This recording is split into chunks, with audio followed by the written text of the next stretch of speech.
shiny yellow hair toiletry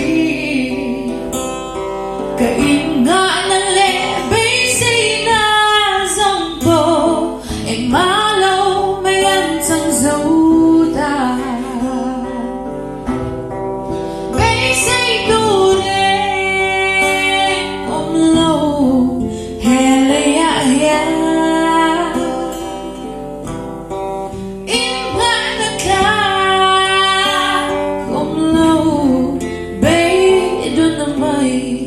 Cristalo tu kata noon silo amat sao tu kaingana lumpui nghe karin nahi shing mi ya lâu ngặt chinin bây giờ in câu kachi Kabay say na laishin mito ng zong Baydom na may vintelechi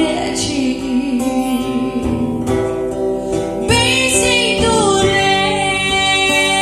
omlo hele ya ya Inka na ka komlo Baydom na may Cristalo tu kata noong silo amat sao tu kaingat na lumpui nghe tiam na le thấy na le fit na zombo impa na ta kang silo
Mak tu